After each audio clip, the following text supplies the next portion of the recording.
Good afternoon, dear media workers. Many thanks for being here. And first of all, apologies for the rather small room, but after 140 accreditations, we simply had to stop to allow other colleagues to come in. This co-joint press conference will be as follows. The Attorney General of Switzerland, Michael Lauber, will deliver first his statement, hand over immediately to Attorney General of the United States, Loretta Lynch, and then the two of them will take 4-5 max questions, and please accept that no individual interviews afterwards will be possible. The floor is yours, Michael Lauber, Michael Lauber, Attorney General of Switzerland.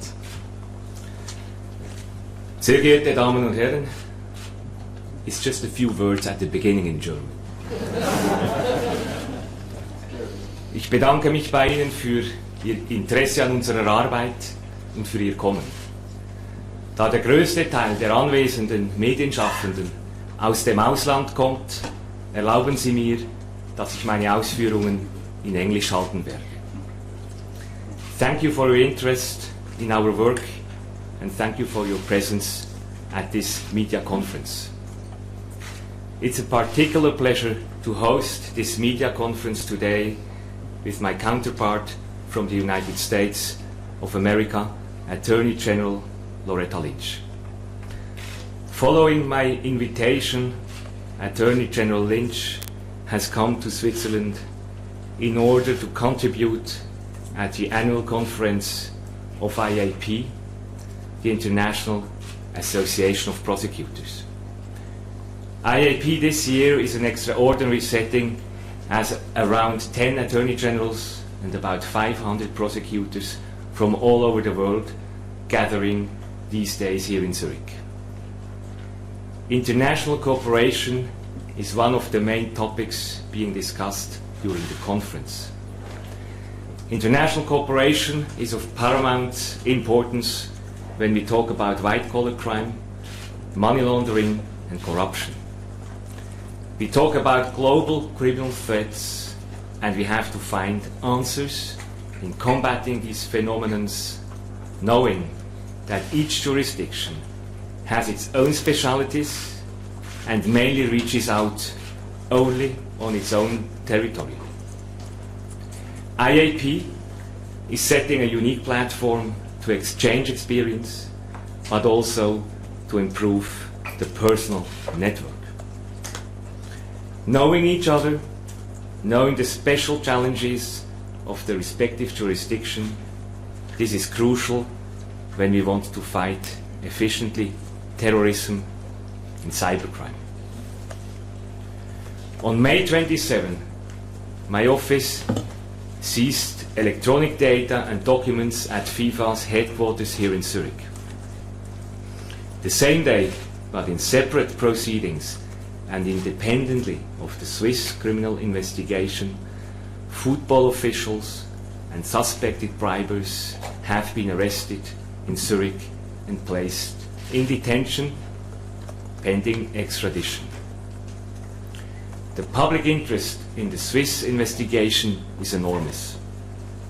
This is why we decided to share today with you an update on our proceedings. These criminal investigations are led in Switzerland by a specifically designed task force. House searches have been conducted in the western part of Switzerland and further evidence has been collected. Where proportional and needed, financial assets have been seized, including real estate, for example, flats in the Swiss Alps. At this point, I would like to emphasize that investments in real estate can be misused for the purpose of money laundering. As of today, 121 different bank accounts have been brought to the attention of our task force by the Swiss Financial Intelligence Unit, EMROS. Banks in Switzerland are fulfilling their duties of the law by filing suspicious transaction reports to EMROS. EMROS is of great support to our investigation by conducting professional analysis of the filed data. However, this positive input comes with a high price, as in a time-consuming process, these intelligence reports have to be proceed accordingly at our end. We have to decide for each and every report whether to open or not a new investigation or joining it to an existing one, and whether assets have to be frozen or not. As this is an ongoing process, it is therefore too early to name a specific figure of frozen assets. I prefer also not to share this information at this time for tactical reasons. Additional people have been questioned, and we obtained information relevant to our investigation. We are cooperating with other Swiss authorities that provide us with a valuable support. Information from different sources has to be analyzed and processed. And let me remind you that we seized huge amounts of electronic data, which today comes up to around 11 terabytes. I would almost say so far. And you may imagine what this means in terms of time and resource requirements for our ongoing criminal proceedings. As I said during my last media conference in Bern in June, by its nature, this investigation will take much more than the legendary 90 minutes. However, let me assure you that we are well aware of the public's interest in this investigation and have clearly prioritized based on the interests at stake. But clearly, we are not even near the half-time break. We are also looking for means to accelerate the procedure, and in this context, an additional challenge might be seen in the fact that some of the information of interest to our criminal proceedings is under seal. Certainly, it would be helpful if parties involved would cooperate more substantially. One question has arisen in our minds, as since we opened our criminal case against unknown persons, almost no foreign jurisdiction has requested mutual legal assistance so far. One can only speculate on why this is and how it is. As for the relationship with our US colleagues, we, the Swiss and the US authorities, are involved in two separate proceedings. Each of us is conducting its own investigation. We are equal partners, working each in a different legal environment. The ordinary way in which we cooperate is the one of mutual legal assistance. In international cases, we are of the opinion that it is essential for the international justice that the most appropriate jurisdiction shall at the end pass judgment on respective cases. Bearing this in mind, I can confirm that my office, together with the Office of Attorney General Lynch, is considering continuously the scope of criminal investigation. There is, however, no joint investigation team at work. Here in Switzerland, my office, in executing our criminal legal framework, puts a special focus on criminal mismanagement and money laundering. Ladies and gentlemen, it is now my great pleasure to give the floor to my US counterpart, Attorney General Loretta Lynch. Thank you, Michael. Thank you all for coming today and for your interest in this matter. As Attorney General Lauber has indicated, the International Association of Prosecutors is a tremendous organization that brings together the world's prosecutors to share insights and to improve our collective ability to enforce criminal laws effectively and justly. I want to thank Attorney General Lauber in particular for his partnership and for inviting me here to Zurich to participate in the IAP conference. And now I'd like to provide a brief update on our investigation into corruption in the world of organized soccer. In May of this year, the Department of Justice announced charges against 14 individuals on allegations of bribery and corruption within the inner workings of the world's most popular sport. In the 4 months since then, our work and the investigation has continued. 13 of the 14 defendants charged have been arrested, either by U.S. or other authorities.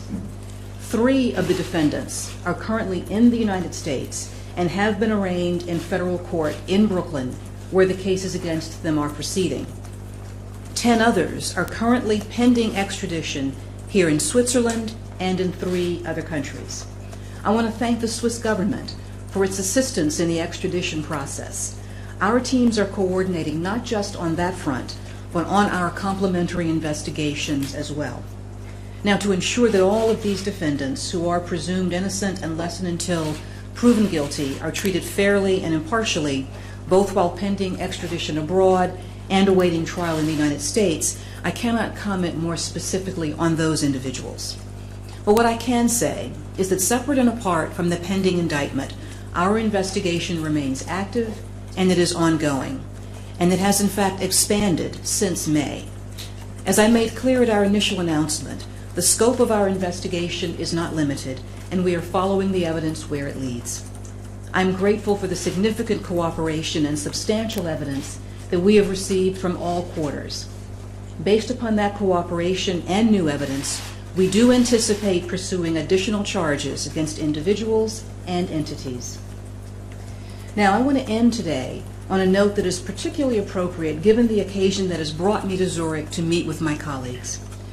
Our level of cooperation with our international partners in the fight against corruption in soccer has only increased since May. Our cooperation with the Swiss authorities, for which we are grateful, is strong and multifaceted. We could not ask for a better partner than Attorney General Lauber and his team. Our simultaneous investigations are separate and complementary, but we have also begun coordinating closely with prosecutors and law enforcement officials from a number of other countries as well. I've been gratified to see that the response to this problem has not been limited to one country or even one continent. The problem of corruption in soccer is global, and we will remain vigilant in our efforts to support a global response.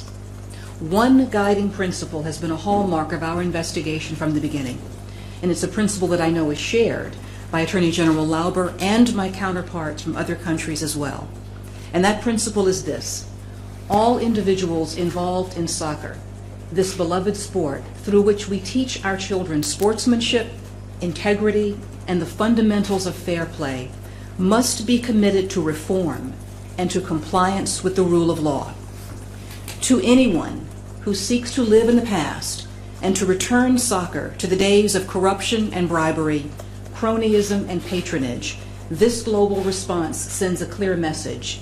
You are on the wrong side of progress, and you do a disservice to the integrity of this wonderful sport. Thank you. Thank you very much, Attorney General Loretta Lynch, as well as Attorney General Michael Lauber. We're going to take 4 to 5 questions max, and I'd like to start with Alex. If you could kindly please wait for the microphone and introduce yourselves. Thank you. Hi, Alex Thomas from CNN. This is a question mainly for Attorney General Lynch. From all your experience previously, we note your comments in the conference earlier about your experience in the New York area, pursuing individuals and organisations that have been corrupt. With that experience in mind, how would you assess how FIFA has conducted itself since your revelations in May? Well, I'm not going to comment specifically on how FIFA has comported itself because I know that they are considering these issues. They are considering the issues of not just reform, but also improving the sport overall. And I think they have a lot to consider. I know there are a lot of efforts are underway there, and I would simply reiterate what I indicated at the end of my remarks, that for individuals who have a choice to return soccer to its old ways of corruption or to move into what we feel is the way in which soccer should be run to comport with the integrity of the sport, that we hope that they choose the latter path. And that's our goal for FIFA. We certainly are looking forward to continuing to work with them as they make progress in this area. Thank you. Mr. Tanda from Swiss Television. Herr Lauber, am Freitag hat das Schweizer Fernsehen ein Dokument. Do you want me to talk? If possible, if Mr. Lauber, on last Friday, Swiss Television published a contract signed by Sepp Blatter and Jack Warner about TV rights that have been sold for a price far under market value. I was wondering if you are aware of that contract and whether it does have an importance in your investigations, or whether it should have one, as a professor of law told us. Thank you for the question. So, as a matter of fact, we analyze all facts at our disposal, including also this explanation of FIFA, and this explanation we received Sunday in the evening.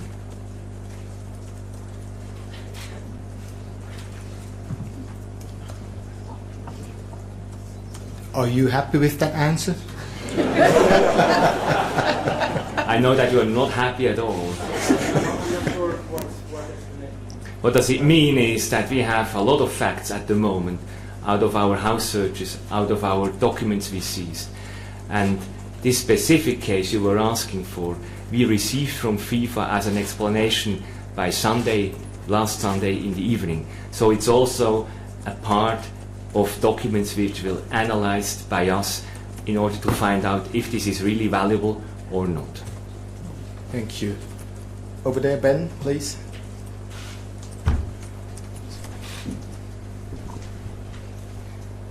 It's a question to either of you, to be honest. Could you introduce yourselves, please? Oh, Ben Rumsby from the Daily Telegraph newspaper, sorry. You spoke of a lack of cooperation in part in this investigation. Can you elaborate on for us, please? Well, with respect to the U.S. investigation, we actually feel that we have received information and cooperation and collaboration from a number of different sources and different countries.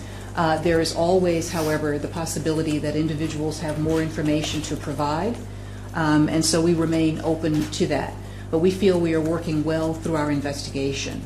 And certainly with respect to the cooperation we've received with our Swiss counterparts, that has been outstanding. Thank you very much. The colleague over there. He wants, I think, to answer also from my side, because I was mentioning that it could be in question why we expect perhaps some other jurisdictions to ask for mutual legal assistance, as it is a matter of fact that some executive committee members of FIFA and others do not living in Switzerland. So I can imagine that this fact could also lead other jurisdictions to think about what they could help and our common goal and fight against corruption. So that's why I made this remark. When it comes back to our cooperation with US and the Office of Attorney General Lynch, I could only say what she said, it's a great cooperation on an equal level. Thank you. Now it's over there. The man behind, excuse me, sorry, apologies. The gentleman.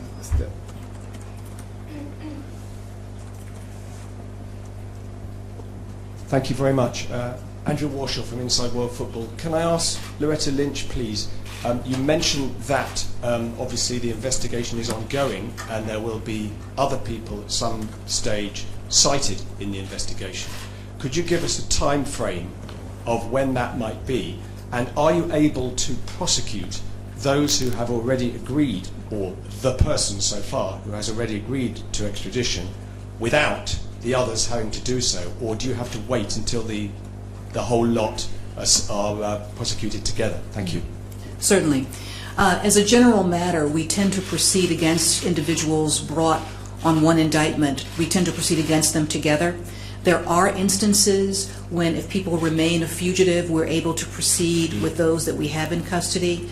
There are instances when we can actually try individuals who are absent from our courts if they choose to remain a fugitive. It's very premature at this point to see if that will be the case. We remain very hopeful that we will be able to bring to the United States all those that we've charged in May.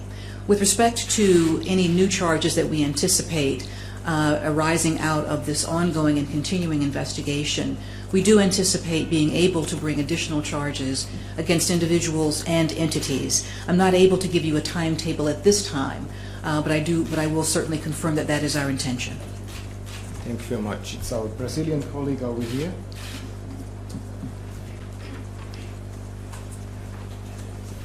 Mrs. Lynch, Jamil Shade from the state of São Paulo in Brazil. My question is due to the fact that many of the cases are related to South American officials and to the South American entities also. In these new charges, would you expect other Brazilians besides Mr. Marinho to be also in this list? And are you getting enough cooperation from the Brazilian authorities, since many of them are based in Brazil or have assets in Brazil? Thank you. Well, I'm not able to indicate which individuals will or will not be the subject of the next series of charges that we bring, except to say that the investigation is very active, it is ongoing. I also am not going to comment specifically on Brazil. We are working with a number of countries and we're receiving information from them, and where we have not so far, we still remain hopeful that we can work out a positive relationship with them. Because it is an ongoing matter with respect to individuals, at this point I'm not able to name them or comment specifically on those countries. Sorry. Thank you very much. And one further question over there. Yep. Sir Martin Ziegler from the Press Association. Ms. Lynch, can I ask about the inquiries you have ongoing? Are you looking into the ISL bribery scandal which went through the Swiss courts about 4 years ago? Is that part of your investigation? And if you won't give details, can you say what sort of areas are you looking at? Well, I would certainly say that I'm not going to comment on the specifics of what we're looking at, except to say that the investigation is very far-ranging. So I'm not able to give you a specific answer, and I apologize for that at this time. We still continue to look at the business arrangements that involved the subject of the first indictment, and we continue to look at the business arrangements that we are reviewing that were carried out by FIFA in other areas as well. So we're going to take the two last questions. One here in the front row, please. A question for Ms. Lynch. Paul Kelso from Sky News in the UK, and Mr. Laubert, if I may. Ms. Lynch, is Sepp Blatter a subject of interest to your investigation, and will he face arrest and extradition were he to travel to a country with you whom you have a cooperative arrangement? Mr. Laubert, you mentioned the search and seizure of properties in Switzerland. Do any of those relate to current or former members of the Executive Committee of FIFA? Thank you for the question. I'm not going to comment at this time on individuals who may or may not be the subject of the next round of arrests, and so therefore I'm not able to give you information about Mr. Blatter's travel plans. One very last question. No. I also have a part of your question about seizure and about the house search in the Swiss Alps. I mean, I have also to apologize that I can't tell you to whom these flats belong, because otherwise my whole tactical operation would fail. Very last question. The gentleman with the white shirts and glasses. Owen Gibson from The Guardian. Question for Ms. Lynch. Could the entities that you described theoretically include governing bodies and confederations as well as businesses on a point of law? Could you charge entities such as those? Well, certainly if the evidence developed that they, as the individuals that we charged in May, as we set forth in that indictment, used the U.S. financial system or conducted some of their business in the U.S., we certainly feel that we would have the ability to charge them. I'm not able to confirm at this point in time which individuals or entities will be the subject of the next round of charges. Thank you very much, ladies and gentlemen. Attorney General Loretta Lynch, Attorney General Michael Laubert. Just to inform you, both statements will be or all already on the respective home pages and might be sent out at least in a few minutes also by email. Thank you very much for your interest. Have a lovely afternoon.